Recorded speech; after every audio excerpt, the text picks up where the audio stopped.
So Kathy called me a while ago and asked me if I would come tonight and speak about Media with Merit, which is a online news source that I started. So I thought that I was going to a meeting and I would stand up for 2 seconds and tell you what I was doing and sit back down. And then yesterday, I talked to Kathy and she said, not only was I doing that, but I had 30 minutes to talk about anything liberty related. And I thought, Kathy, I've been traveling with politicians for 12 months and you're gonna give the podium to me? And it might be a lot longer than 30 minutes, but I'll try to rein it in. And I have to say, when someone like Kathy Ide says that you're a fighter for liberty, that's like, one time last year I got invited to speak at a Women of Faith theme, and when I looked out in the room, everyone was past Sunday school teachers, and it was really intimidating because I thought, I know nothing about the Bible compared to these ladies. And that's how I feel when you say, oh gosh, Bob and Kathy have done so much for the state of Wyoming. And as I look at the races that we just finished a couple of days ago, well, that's kind of where I wanted to start. I wanted to start with the bright side of what happened on Tuesday, and I know Chuck Gray is going to talk more about this, so I'm just going to skim the surface. But I just want to say there are people who have worked so hard to get the Republican victories that we did get, and Bob and Kathy and Frank Ethorn are all some of those people, and I think we should recognize them. And I just am really honored to be here, so thank you. But the bright side of Tuesday, everyone who I've called and talked to ever since the election has just been really down. And I think that we need to, the situations that we have, they are what we make of them. And I think that there's a lot of good things that we can pull away. Although nationally we lost the House, we not only kept the Senate, but we really solidified our conservative base in the Senate. And that's totally to be celebrated. I mean, that's phenomenal. The conservative caucus in both the House and the Senate grew. And for me, anytime that we start removing rhinos and bringing in people who stand for the Republican Party platform, which is a beautiful thing, I think that's to be celebrated. And I saw that happen on a national level. And I think that when we remove people who have been sitting on their hands far too long, I don't care what party they're from, if they're not being effective, that was good too. Locally, for me, it was a huge heartbreak and an upset that we lost Marty Halverson. And I think that, once again, life is 10% what happens to me and 90% how I react to it. And I see Marty as someone who will just pick up the reins and keep running hard for Wyoming. So I have no doubt that she's going to use this as a launch pad and she'll do a lot. And then other really good upsets that I'm excited about, Art Washit, which I know there's people in this room who help Art. That's phenomenal. Tom James down in Senate District 13, he's a Republican that came out of nowhere and beat the Democrat, which is awesome. And then up in my country, Richard Tass is now in Mike Madden's seat, and he's a constitutionalist, and I have a lot of hope for Richard, so I'm excited about that as well. And then, just like on a national level, we have a very conservative Senate solidified in the state of Wyoming, so that's to be celebrated too. So now I'll get off my soapbox, but we can't mope around because we had lots of victories, and I don't think we can all be grumpy people. So when I think of liberty, because Kathy said I can talk about anything liberty, something that I've been studying a lot lately is the Golden Triangle of Freedom.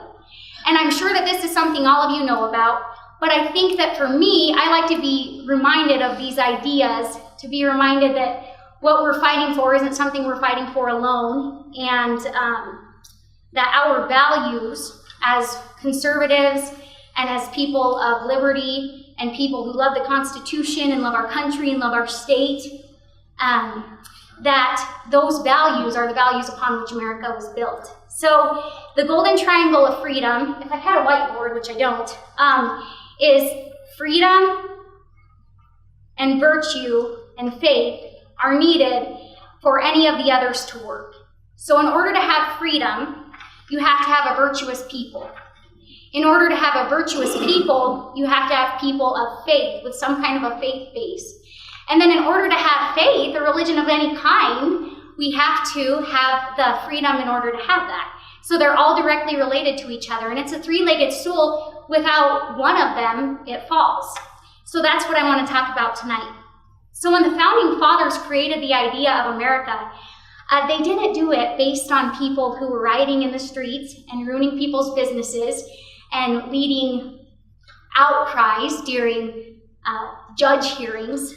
They did it for a virtuous people, a people who had standards that when given the opportunity to legislate themselves, they would do it because they were people of virtue. John Adams is one who talks about this a lot, so I pulled a couple of his quotes. He said, "Our Constitution was made for a moral and religious people. It is wholly inadequate to the government of any other." He also said, "The aim of every political constitution is or ought to be first to obtain for rulers men who possess most wisdom to discern and most virtue to pursue the common good of society, and in the next place to take the most effectual precautions for keeping them virtuous whilst they continue to hold their public trust." A definition from an 1828 dictionary, a definition of virtue says that virtue is moral goodness, practice of moral duties, conformity of life and conversation to the moral law, moral excellence, temperance, charity, chastity, abstaining from vice, voluntary obedience to truth. Isn't that a cool definition? Doesn't that make you wish that we had all virtuous leaders? Moral duties, I found this in an old book that were well understood during the time of our founding. Some of the moral duties that were just assumed that people took on were courage, self-responsibility, self-control, diligence, honesty, integrity, sacrifice, benevolence, purity, loyalty, patience, peacemaking, valuing life, respecting others, keeping promises, justice, and civic duty. So you see, a people who are given the opportunity to govern themselves through freedom must first be a virtuous people, and they have to use freedom in order to do that very thing and do the right thing. In terms of faith, we hear a lot about America being made great again. And I believe that our current president is doing an awesome job of that. My fear is, though, that when his term is up, hopefully in 6 years, I hope that greatness is sustainable. And I wonder, when I think about the ability for America to remain great, I always think about Alexis de Tocqueville's quote that you've heard many times, but I can hear it over and over again. "I sought for greatness and genius of America in her commodious harbors and her ample rivers, and it was not there. In her fertile fields and bountiful forests," he must have been to Arvada, "but it was not there. In her rich mines and her vast world commerce, and it was not there. In her democratic Congress and her matchless Constitution, and it was not there." And here's the great part. "Not until I went into the churches of America and heard her pulpits flame with righteousness did I understand the secret of her genius and power. America is great because she is good, and if America ever ceases to be good, she will cease to be great." One of the first things, though, when I generally talk to people about, virtue leads to faith, or a religious base of some kind, a lot of people will cry, "But what about separation of church and state?" And they talk about the First Amendment to the Constitution. Does anyone in here, can anyone quote for me the First Amendment? Come on, liberty people. Yes? I'll try. "Congress shall make no law respecting an establishment of religion or prohibiting the free exercise thereof, or abridging freedom of speech or of the press, or the right of people to assemble when it comes to grievances." Yep, peaceable to assemble. "And to petition the government for a redress of grievances." Good job. It doesn't say separation of church and state anywhere. I don't read it anywhere in there, do you? Did you hear that? So, the Founding Fathers didn't intend to keep the church out of politics. They intended to keep politics out of the church, which I must say, if anyone has ever tried to plan a potluck at church, there is definitely politics in church. But besides that, they came from a background where when the government was involved in church, I mean, we just passed the 31st of October. Look at what Luther did when he said, holy cow, look at the corruption we have because the church and the state are so together. But that was politics in church, not the other way around. As Christians, or as people of faith, it is our duty to be, yes, sir? Luther didn't fix that, though. He wanted the state to promote his church rather than the Catholic Church. His church wasn't a Catholic church. Well, not after he did. Well, that's another discussion for another time. I'm a Protestant, so I don't want to pretend to be an expert on either of the topics, but I would love to talk about it later. I would love to hear your debate between the two of you. I think that should be after Mrs. Finicum. I think it would be really good.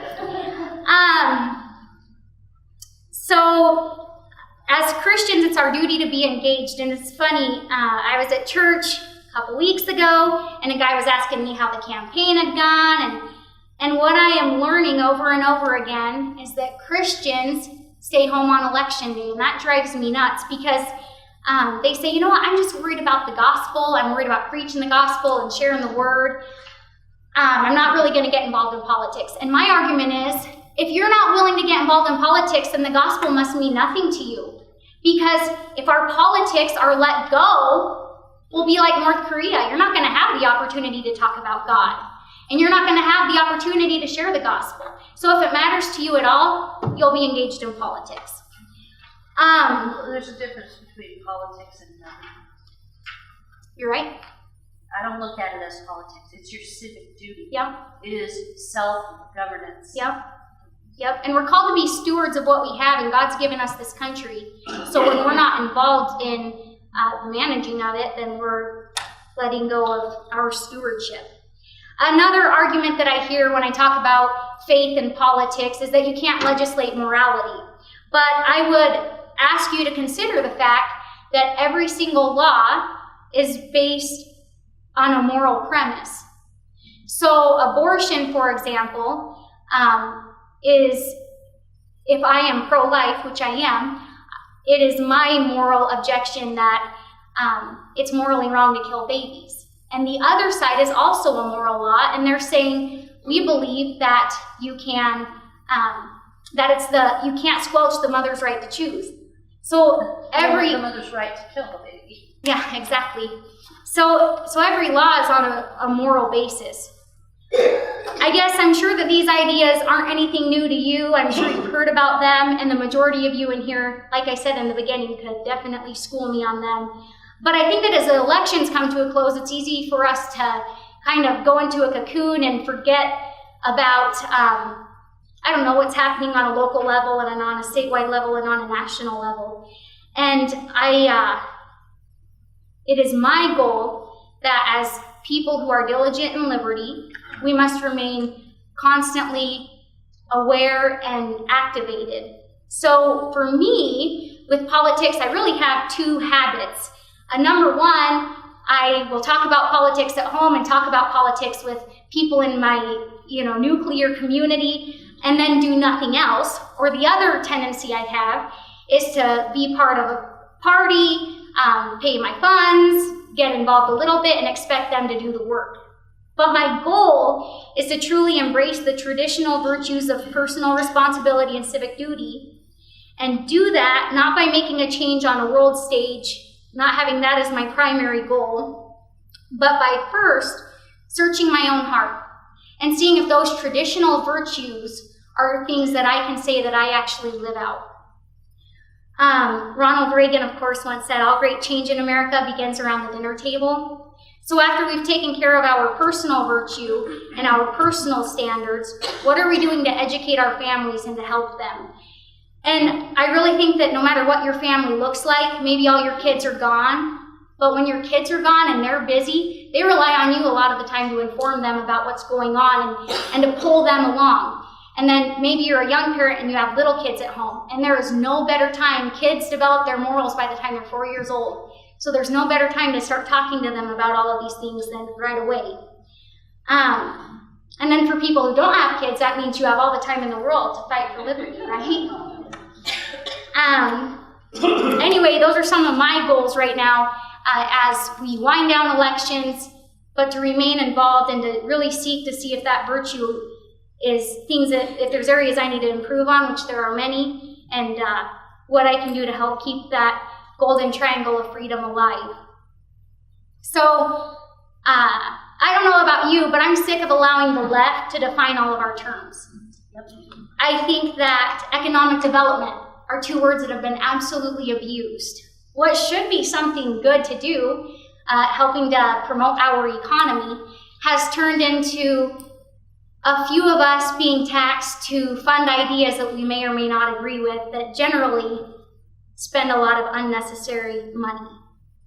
Pro-choice, of course, represents no choice for babies, but apparently it's the term that does represent choice for someone, about which I'm confused. And then equal rights is now a new term, and we're hearing it a lot in Wyoming, and it really means special rights for generally hostile few people here. So I think that it's really time for us to regain our words within our society. And as we regain our words, I think we'll regain our society. I'm also sick of actions being made on feelings instead of facts. I'm tired of us being too scared to take a stand. I think that when we forget to adhere to the truth of first the Bible and then the Constitution, we don't have a North Star and we don't have anything to ground us. And then we don't have an argument when there's controversial topics that come up because people are acting on feelings and not the fact of what absolute truth is. So I guess to get back to what we had originally talked about, media with merit, that's really the premise upon which we started that. And the goal, we are an online news source, mediawithmerit.com, and there are several people in this room who have sent in letters of opinion letters and written articles, and it's really a grassroots coalition of people who want to add objective reporting to the scene in Wyoming. So I would encourage you to check that out. I know that there's several people in here who have also signed up to get our notifications, and we're only 1 month into this, so our toes are just barely wet, but we plan to continue and to be aggressive at sharing the truth, and I would love for you to come on board either by contributing materials. We're doing it for profit. There's a lot of people who have offered to fund it completely, which would be great, but I am really nervous about someone else driving the narrative, and I think that that could take away objectivity. So we're always taking sponsors. If you're interested in any way, I would love to visit with you. Thank you very much. It's such an honor to be here.